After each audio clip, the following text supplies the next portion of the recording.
In contrast to those godless children was Samuel, Eli के उन दुष्ट बच्चों के बिल्कुल विपरीत था शमूएल, who grew up, it says in verse 26, in stature and in favor, both with the Lord and with men. जिसके बारे में पहला शमूएल 2 उसके 26 वचन में लिखा है, परंतु शमूएल बालक बढ़ता गया और यहोवा और मनुष्य दोनों उससे प्रसन्न रहते थे। And we read further in chapter 3 how Samuel's ministry begins. और हम आगे जाकर तीसरे अध्याय में पढ़ते हैं शमूएल की सेवकाई किस प्रकार शुरू हुई। Because God was fed up with Eli and he क्योंकि परमेश्वर एली से तंग आ चुका था sent a man of God और उसने परमेश्वर के एक जन को भेजा to Eli in verse 27 of chapter 2 and told him that your ministry is finished. दूसरे अध्याय के 27 वचन में उसने एक परमेश्वर के जन को एली के पास भेजा और ये बताया कि तेरी सेवकाई खत्म होती है, Because your children are dishonoring me and dishonoring my sacrifice. क्योंकि तेरे बच्चे मेरा अपमान कर रहे हैं और मेरे बलिदानों का अपमान कर रहे हैं। And verse 29, the middle, he says, Eli, your sin is that you honor your sons more than you honor me. और 29 वचन के बीच में प्रभु कहता है कि एली तेरा पाप यह है कि तू अपने बेटों का या अपने पुत्रों का मुझसे ज्यादा सम्मान या मुझसे ज्यादा आदर करता है। And then we find this wonderful verse, which is a very good verse for us to remember all through our life. और उसके आगे हम ये अद्भुत वचन पाते हैं जो एक अद्भुत वचन है जो हम जिंदगी भर याद रख सकते हैं। In the middle of verse 30, the Lord says, 30 वचन के बीचों बीच प्रभु कहता है, those who honor me, I will honor. क्योंकि जो मेरा आदर करे मैं उनका आदर करूंगा, And those who despise me will be lightly esteemed. और जो मुझे तुच्छ जाने वे छोटे समझे जाएंगे। It's a wonderful verse to live by. ये एक अद्भुत वचन है जिसके अनुसार हम अपना जीवन बिता सकते हैं। If you honor God, you can be sure that He will honor you. अगर आप प्रभु का आदर करोगे तो आप बिल्कुल निश्चित रह सकते हो कि वो आपका आदर करेगा। Eli did not honor God in the way he dealt with his children. Eli ने अपने बच्चों के साथ जिस प्रकार बर्ताव किया उसमें उसने प्रभु का आदर नहीं किया, And therefore he suffered and his children suffered too. और इसी वजह से उसने भी दुख सहा और उसके बच्चों ने भी उसको भुगता। But Samuel was different. पर शमूएल अलग था। In the midst of all this godless surroundings, इस दुष्ट माहौल के बीचों बीच Samuel, this little boy, grew up and he did not allow himself to be influenced by the godlessness around him. ये छोटा बालक शमूएल बड़ा हुआ और उसने अपने आसपास ये जो दुष्ट वातावरण था, दुष्ट माहौल था, उसका अपने आप पर प्रभाव नहीं पड़ने दिया, वो इन बातों से प्रभावित नहीं हुआ। And that's the example for all of you and us who are living today, particularly if you're young. और ये आपके लिए और हमारे लिए, हम सब के लिए एक उदाहरण है जो आज जीते हैं, विशेषकर अगर आप जवान हो तो। If you can not be influenced by the godlessness you see around you, अगर आपके आसपास जो दुष्टता चलती है उन चीजों से अगर आप प्रभावित नहीं होते तो, उनका प्रभाव अपने आप पर पड़ने नहीं देते तो, you may go into a church situation and find compromise. शायद आप किसी कलीसिया में जाते हो और वहां पाते हो कि वहां समझौता है, But you should not allow yourself to be influenced by that. पर आपको अपने आप को अनुमति नहीं देना है कि उससे आप प्रभावित हो। And if you can be like Samuel, steadfast in your devotion to the Lord, और अगर आप शमूएल के साथ जैसे हो सकते हो, प्रभु के प्रति आपके प्रेम, आपके भक्ति में बिल्कुल दृढ़ रहकर, without being corrupted, God can raise you up to be a voice. बिना भ्रष्ट हुए अगर आप प्रभु के लिए अपने प्रेम में दृढ़ रह सकते हो तो प्रभु आपको उठाएगा ताकि आप उसकी आवाज बनो In that situation. उस परिस्थिति में। And that's what we see in the case of Samuel. और यही हम शमूएल के परिस्थिति में देखते हैं। When he was asleep one day, एक दिन जब वो सो रहा था, he heard a voice saying, उसने Samuel, Samuel, and he thought Eli was calling him, chapter 3. उसने एक आवाज सुनी जो कहती थी शमूएल शमूएल, और उसे लगा एली उसे बुला रहा है। तीसरे अध्याय में हम ये पढ़ते हैं। And a number of times that voice came, and then Eli realized that the Lord was calling Samuel, and he told him to ask the Lord to speak to him. और कई बार ये आवाज शमूएल ने सुनी और उसके बाद एली को ये समझ में आया कि प्रभु उस बालक से बात करने की कोशिश कर रहा है, और उसने शमूएल से कहा कि तू प्रभु से कह कि वो तुझसे बात करे। So in verse 10, the Lord came, chapter 3 verse 10, the Lord came and spoke to Samuel. और इसलिए 10वें वचन में लिखा है कि यहोवा आ खड़ा हुआ और उसने पहले के समान पुकारा, And said, Samuel, Samuel, and Samuel said, Speak, for thy servant is listening. उसने कहा शमूएल शमूएल, शमूएल ने कहा कह या बोल क्योंकि तेरा दास सुन रहा In the है। middle of the night. ये रात के बीचों बीच था। Here is an attitude that all of us must have. यहाँ एक रवैया है या हमारा मनोभाव या मन की एक अवस्था है जो हम सब की होनी चाहिए All through the day, दिन भर, all through our life. हमारे जीवन भर। Speak, Lord. Your servant is listening. बोल प्रभु, तेरा दास सुन रहा है। God didn't give Samuel a warning saying tonight at midnight I'm going to come and speak to you. परमेश्वर ने पहले से शमूएल को कोई चेतावनी नहीं दी थी कि आज मध्यरात्रि के समय मैं आकर तुझसे बात करने वाला हूँ। He had to be alert. उसे चौकन्ना रहना था।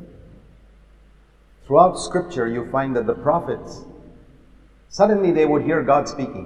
और पूरे बाइबल में आप पाते हो कि जो भविष्यद्वक्ता थे अचानक वो प्रभु को बात करते हुए सुनते थे। On such and such a day of such and such a month God would speak, and then इस एक विशेष महीने के फलाने दिन पर प्रभु उनसे बात करता था for 2-3 months there'd be nothing. और फिर आगे के 2-3 महीने कुछ नहीं होता था।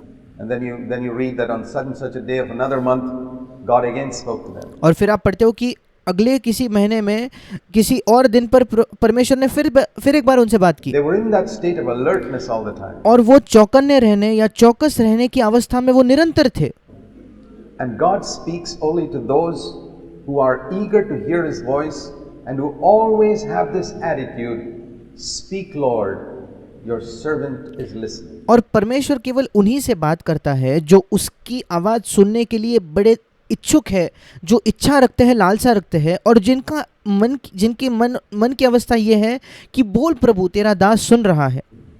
You know, your life and your ministry can be totally different if you have that attitude. क्या आप जानते हो आपका जीवन और आपकी सेवकाई पूर्ण तौर पर अलग होगी अगर आपका ये रवैया होगा तो। God may speak to you directly in your heart. परमेश्वर शायद सीधे तौर पर आपके हृदय में आपसे बात करे। In the middle of the night, He may speak to you as you're reading His Word. रात के बीच में शायद वो आपसे बात करे आपके हृदय में, या जब आप बाइबल पढ़ रहे हो तब वो आपसे बात करे। He may speak to you in a meeting. किसी सभा में वो आपसे बात He करे। may speak to you through a brother or a sister. किसी भाई या बहन के द्वारा वो आपसे बात करे। He may speak to you while you're in the midst of other people. दूसरे लोगों के बीच जब आप हो तब शायद वो आपसे बात करे। He may speak to you when you're alone. There are शायद जब आप अकेले हो तब वो आपसे बात करे। many ways in which God speaks. कई तरीके हैं जिसके द्वारा परमेश्वर बात करता है। But we must always have this attitude of Samuel. Speak, Lord, your servant is listening. पर हमारे अंदर हमेशा शमूएल का ये मनोभाव होना चाहिए कि बोल प्रभु, तेरा सेवक सुन रहा है। And that's what enables Samuel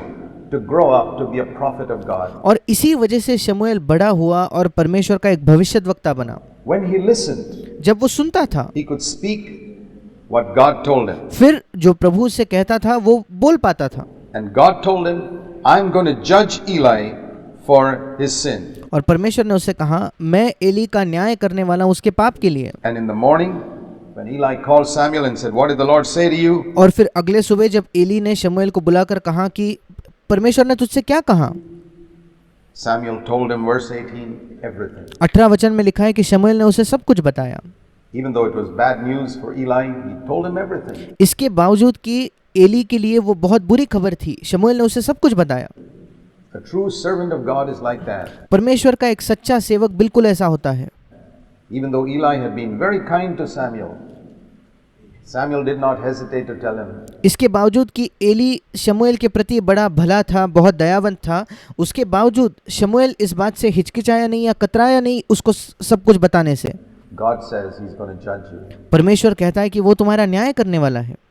for the way you have brought a curse upon the way your sons have brought a curse on themselves, जिस प्रकार तुम्हारे पुत्रों ने अपने आप पर एक श्राप लाया है उसलिए, and you did not rebuke them. और तुमने उन्हें डांटा नहीं या सुधारा नहीं इसलिए। And it says, and Samuel grew, verse 19. This is a wonderful verse. और फिर 19 वचन में लिखा है कि शमूएल बड़ा होता गया, और ये एक बहुत अद्भुत वचन है। It's a great challenge for those of us who minister the word. ये हमारे लिए एक बड़ी चुनौती है जो परमेश्वर के वचन से बांटते हैं या परमेश्वर के वचन की सेवकाई करते हैं। It says here that Samuel grew and the Lord did not allow any of his words to fall to the ground. वहाँ लिखा है शमूएल बड़ा होता गया और यहोवा ने उसकी कोई भी बात निष्फल होने नहीं दी या भूमि पर गिरने नहीं दी। Isn't that a great challenge for you and me?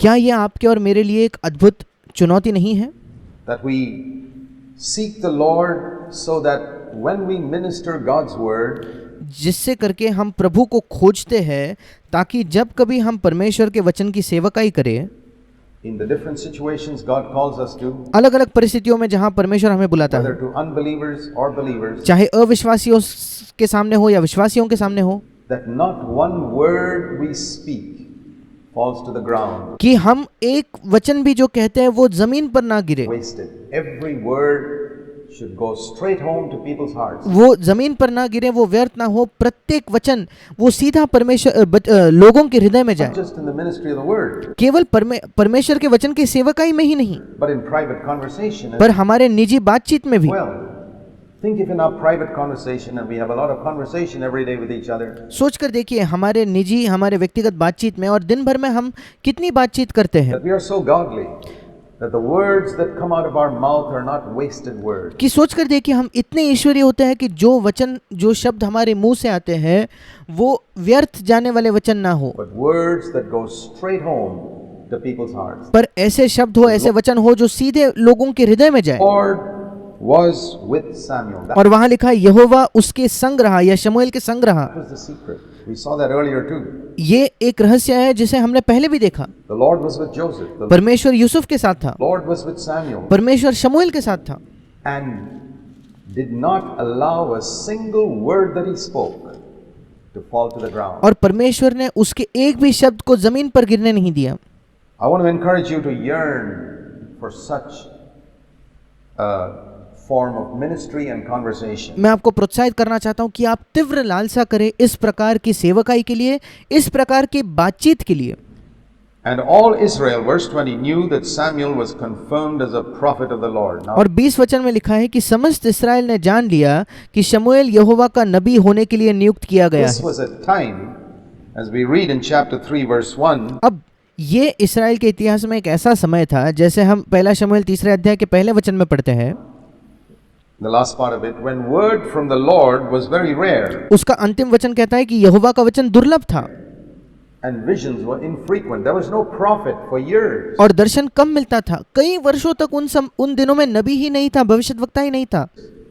And when there is no prophet, it is an indication that God has given up on his people. और जब कोई भविष्यद्वक्ता ही नहीं होता तो ये इस बात का चिन्ह है कि परमेश्वर ने अपने लोगों को छोड़ दिया है, त्याग दिया है। Throughout the period of the judges, there were kings, but there were no prophets. न्यायियों के समय, पूरे न्यायियों के समय राजा तो थे पर याजक नहीं थे, पर भविष्यद्वक्ता नहीं थे। The last prophet was Joshua, अंतिम जो भविष्यद्वक्ता था शायद वो यहोशू था, perhaps. शायद से।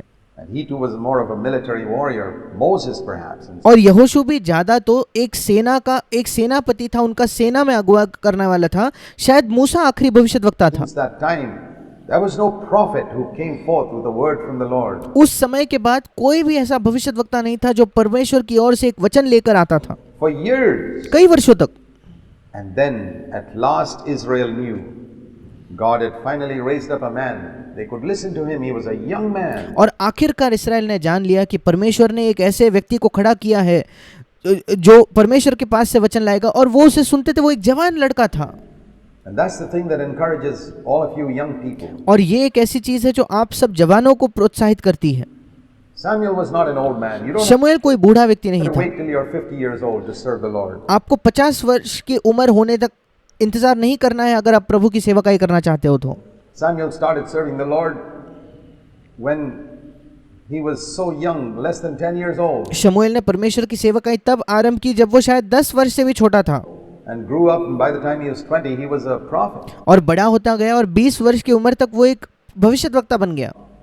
What was the secret? He was listening. रहस्य क्या था? वो सुन रहा था।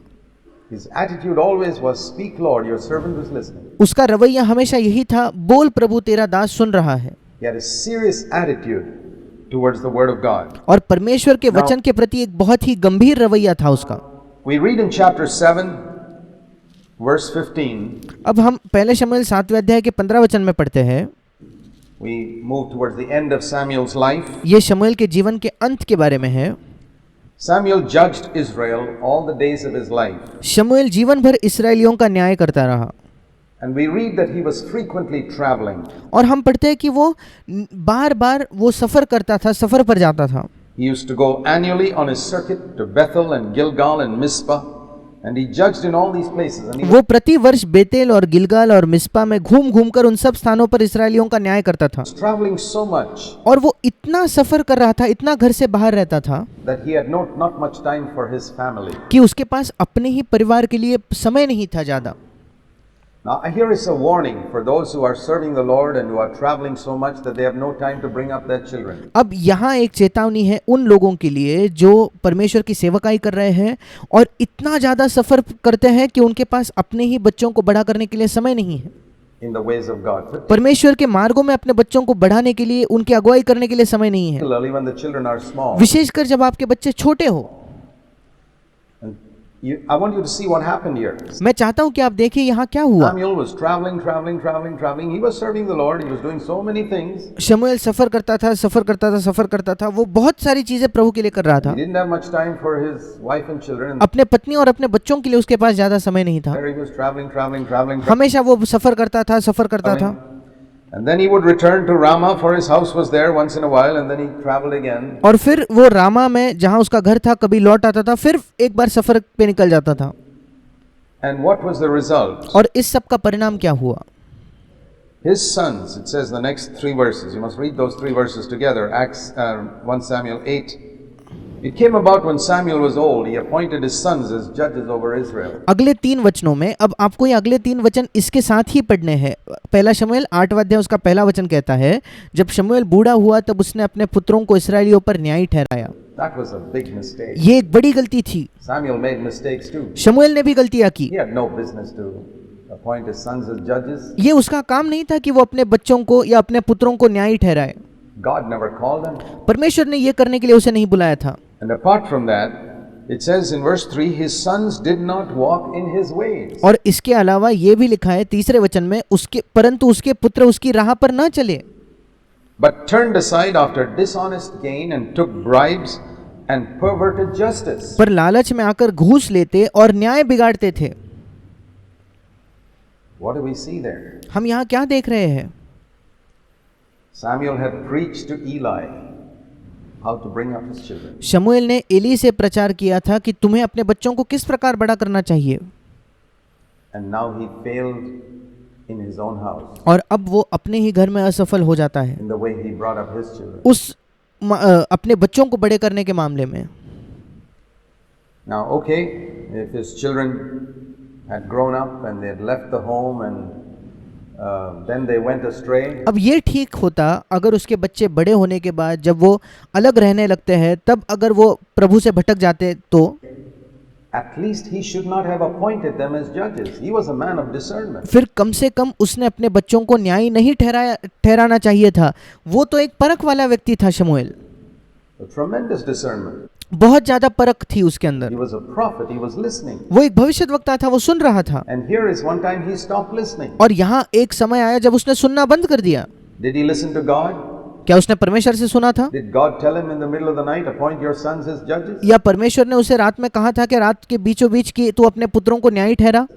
Did he say, speak Lord, your servant is listening? क्या शमूएल ने उस समय भी कहा, बोल प्रभु तेरा दास सुन रहा है? Whom shall I appoint as the next judges? मैं किसको अपने बाद न्यायी ठहराऊं? He stopped listening. उसने सुनना बंद कर दिया. This is what can happen that to people who start so well when यही होता है कई लोगों के साथ जो शुरुआत बहुत अच्छी करते they are हैं, young, जब वे जवान होते हैं, that they grow older and they stop listening to what God is saying because they have a partiality towards their own children. पर जब वे बूढ़े हो जाते हैं, वृद्ध हो जाते हैं, तो वे सुनना बंद कर देते हैं क्योंकि अपने ही बच्चों के प्रति वे पक्षपाती हो जाते हैं. And even though their children are godless and have no fear, at least if those children were godly, appointing them would have been okay. और इसके बावजूद कि उसके बच्चे दुष्ट थे, हाँ, अगर उसके बच्चे बहुत ईश्वरीय होते तो ठीक था उनको न्यायी ठहराना. But imagine appointing corrupt children who had no fear of God, who took bribes and perverted justice. पर सोच कर देखिए, ऐसे भ्रष्ट बच्चों को न्यायी ठहराना जो लालच में आकर वो घूस लेते थे और न्याय बिगाड़ते थे, and not having the discernment to see that. और ये भी परख खो देना कि आप ये नहीं देख पा रहे And you're a prophet of the Lord और आप परमेश्वर के एक भविष्यद्वक्ता हो and appointing them as judges. और फिर आप इन ऐसे बच्चों को न्यायी ठहरा रहे हो। Now, I want to say this. See, there are many servants of God today अब मैं ये बताना चाहता हूँ कि आज परमेश्वर के कई सेवक हैं whose children are not following in the ways of the Lord. And I want to tell जिनके बच्चे प्रभु के मार्गों में नहीं चल रहे हैं, you, be very careful not to judge them. और मैं आपको बताना चाहता हूँ कि आप बहुत ज़्यादा सतर्क रहे और आप उनका न्याय न करें। You do not know the pressures under which many of God's servants live and work and how much they are the targets of Satan's attack. आप नहीं जानते कि किस प्रकार के दबाव के अंदर परमेश्वर के सेवक जीते हैं और काम करते हैं, और शैतान के हमलों के वो शैतान कितना उन पर हमला करता है, आप नहीं जानते ये सब। I would not judge them. मैं उनका न्याय नहीं करूंगा। I would not judge people whose children have gone astray because मैं उन लोगों का न्याय नहीं करूंगा जिनके बच्चे भटक चुके हैं, I say I don't know. क्योंकि मैं कहता हूं कि मैं नहीं जानता, The Bible says don't judge. और बाइबल हमें बताती है कि न्याय मत करो। If you want to do something for them, pray for them. If अगर आप उनके लिए कुछ करना ही चाहते हो तो उनके लिए प्रार्थना कीजिए। you can't pray for them, at least don't judge them. अगर आप उनके लिए प्रार्थना भी नहीं कर सकते तो कम से कम उनका न्याय मत कीजिए। What the Bible does say in 1 Timothy 3 is पर बाइबल जो हमें पहला तीमुथियुस उसके 3 अध्याय में बताती है वो ये है that when your children are at home, कि जब आपके बच्चे घर पर होते हैं, if you cannot control them, अगर आप अपने बच्चों पर नियंत्रण नहीं कर सकते तो you have no business to be an elder in God's house. फिर आपका कोई काम नहीं बनता कि आप परमेश्वर के घर में एक अगुए बनो या प्राचीन बनो। You have no business to preach God's word to other people because आपका कोई काम नहीं है कि आप दूसरे लोगों के पास जाकर परमेश्वर के वचन का प्रचार करो, क्योंकि if you cannot run your own home, अगर आप अपने ही घर का प्रबंध सही से न कर सको, अपने ही घर को सही से न चला सको, how can you run God's house? फिर आप परमेश्वर के घर का प्रबंध कैसे करोगे, उसको कैसे चलाओगे? You cannot control 3 or 4 children in your own home and अगर आप अपने ही घर में 3 या 4 बच्चों पर नियंत्रण नहीं रख सकते तो make them obey you. How are you going to control 100, 200 people in God's house? और 3-4 बच्चों को अगर आप अपने प्रति आज्ञाकारी नहीं बना सकते तो फिर परमेश्वर के घर में 100-200 लोगों पर कैसे नियंत्रण रखोगे? That is what 1 Timothy 3 says. पहले तीमुथियुस 3 अध्याय में यही लिखा है। But when those children have grown up पर जब ये बच्चे बड़े हो जाते हैं and gone away from home, और जब वो घर से दूर चले गए हैं, they have to make their own choice whether उस समय उन्हें अपना अपना निर्णय लेना होगा they want to follow the Lord or not. कि वे प्रभु के पीछे चलना चाहते हैं या नहीं। There are many outstanding servants of God whose children have gone astray after they left their home. परमेश्वर के ऐसे कई उत्कृष्ट दास रहे हैं जिनके बच्चे घर छोड़ने के बाद बिगड़ गए। They controlled them when they were in their home.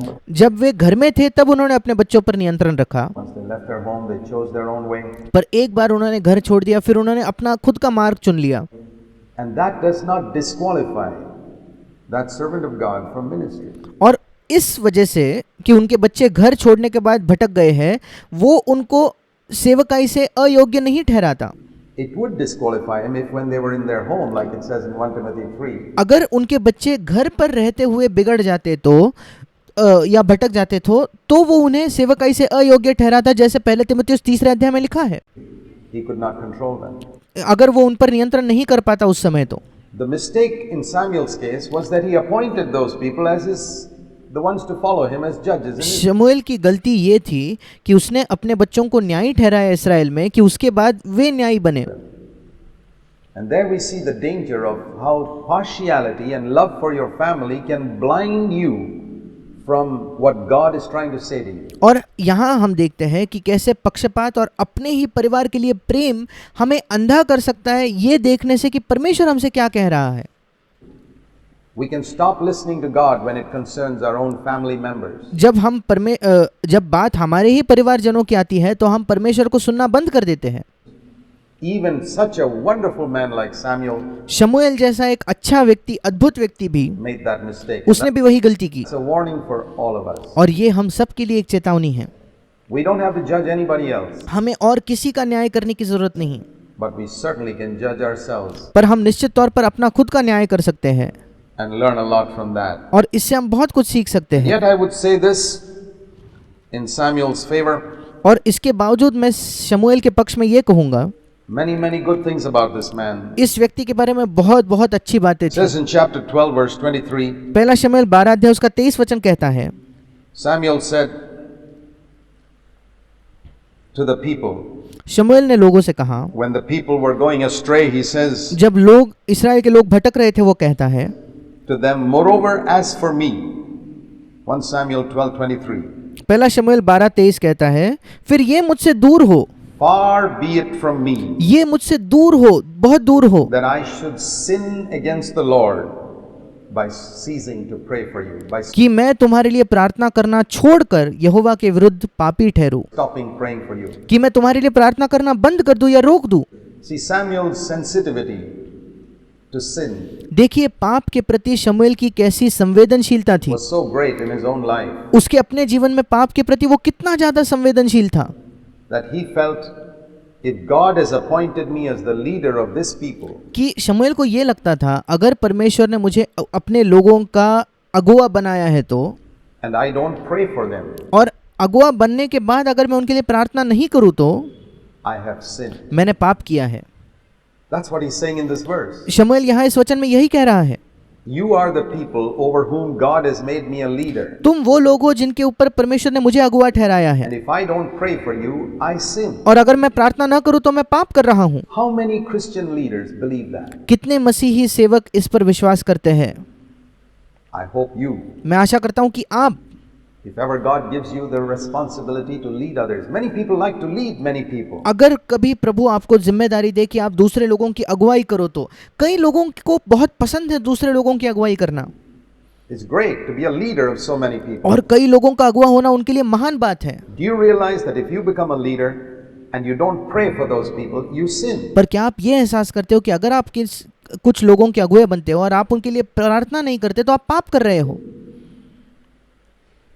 Many people think only of murder, adultery, bad thoughts, anger and all as sin. Here's कई लोग केवल यही सोचते हैं कि व्यभिचार करना, खून करना, बुरे विचार, गुस्सा, यही पाप है। another type of sin, not praying for those you lead. पर यहाँ एक और पाप लिखा है, उन लोगों के लिए प्रार्थना नहीं करना जिनकी आप अगुवाई कर रहे हो।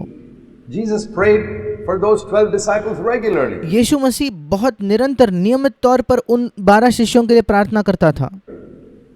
All the time he was praying for them. हर समय वो उनके लिए प्रार्थना कर रहा था, And Samuel understood that too. He was a और शमूएल इस बात को समझ गया। man of prayer. वो एक प्रार्थना का व्यक्ति था। All of God's great servants have been men of prayer. परमेश्वर के सारे महान सेवक प्रार्थना के जन रहे हैं। Paul was like that. पौलुस ऐसा था। I want to show you what God himself testifies about Samuel in the book of Jeremiah. मैं आपको एक चीज दिखाना चाहता हूँ कि परमेश्वर खुद शमूएल के बारे में क्या गवाही देता है। यिर्मयाह नबी की पुस्तक में Many years later in Jeremiah 15 and verse 1, कई वर्षों के बाद यिर्मयाह 15 उसके पहले वचन में the Lord says concerning the backslidden state of Israel at that प्रभु उस समय के इस्राएल के पीछे फिसले हुए अवस्था के विषय में कह रहा है, and he says, even if Moses and Samuel stand before me and pray, और प्रभु कहता है यदि मूसा और शमूएल भी मेरे सामने खड़े होते और प्रार्थना करते तो I will not change my mind about these people. मैं इन लोगों के विषय में अपना मन नहीं बदलता। What is that saying? Does इसका क्या मतलब है? God listen to everybody's prayer? क्या परमेश्वर सब लोगों की प्रार्थना सुनता है? He certainly does. निश्चित तौर पर।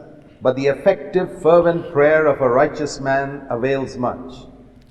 पर जैसे लिखा है कि एक धर्मी जन की प्रभावशाली प्रार्थना से बहुत कुछ होता है। From that entire Old Testament period of Israel's history of 1000 years, और पुराने नियम में इस्राएल का जो इतिहास लगभग 1000 वर्षों का इतिहास है, उस पूरे कार्यकाल में से from the time of Joshua to the time of Jeremiah, God यहोशू से लेकर यिर्मयाह तक परमेश्वर picks out two people. यहोशू से यिर्मयाह तक परमेश्वर केवल 2 लोगों को चुनता है।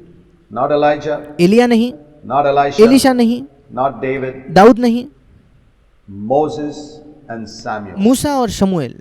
He says there are two men वो कहता है कि ये 2 लोग हैं in the history of Israel इस्राएल के इतिहास में who were men of prayer. जो प्रार्थना के पुरुष थे, प्रार्थना करने वाले जन थे। God says that. ये परमेश्वर खुद कह रहा है।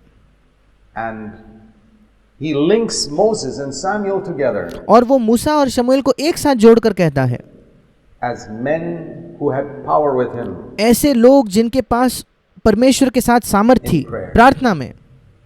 Samuel was one like that. शमूएल एक ऐसा व्यक्ति था, An outstanding man of prayer, just like Moses. मूसा की ही तरह प्रार्थना का एक उत्कृष्ट व्यक्ति। It's a pity that he failed with his own children ये एक दुख की बात है कि उस अपने ही बच्चों के मामले में वो असफल हुआ, in appointing them as judges. Moses did not make that mistake. उन्हें न्यायी ठहराने में वो असफल हुआ। मूसा ने ये गलती नहीं की। Moses had two sons too, मूसा के भी दो बेटे थे, just like Saul, Bil- just like Samuel had बिल्कुल sons. शमूएल के तरह, जैसे शमूएल के बेटे थे वैसे। But Moses did not appoint his sons to take over from him. पर मूसा ने अपने बाद अपने बेटों को नियुक्त नहीं किया कि वो आगे सेवकाई He करे। appointed the one God told him to appoint. मूसा ने उन्हीं को नियुक्त किया जिन्हें परमेश्वर ने कहा था जिसे नियुक्त करने के लिए। So even men of prayer can make mistakes और इसलिए प्रार्थना करने वाले लोग भी गलतियां कर सकते हैं, because partiality and love for our flesh and blood is very close to us. क्योंकि पक्षपात करना और हमारे ही लहू और मांस के लिए प्रेम हमारे बहुत ज्यादा निकट है। That's why Jesus said we've got to cut ourselves off from that attachment to father, mother, wife, children, brothers and sisters if we want to be disciples of Jesus Christ. इसी वजह से यीशु ने कहा था कि हमें अपने पिता, माता, पत्नी, बच्चे, भाई, बहन से उस जुड़ाव को काट देना है अगर हम यीशु मसीह के शिष्य होना चाहते हैं तो। Now these are warnings for us, and अब ये हमारे लिए चेतावनियां हैं, a wise man will learn from the mistakes of others. और एक बुद्धिमान व्यक्ति दूसरों की गलती से सीखेगा, A foolish man will make the same mistakes himself. बल्कि एक मूर्ख व्यक्ति वही गलतियां खुद भी करेगा। And we find multitudes of people making the same mistake. और हम देखते हैं कि कई लोग वही गलती करते हैं Scripture has warned us about again and again. जिसके बारे में बाइबल ने बार बार हमें चेतावनी दी है।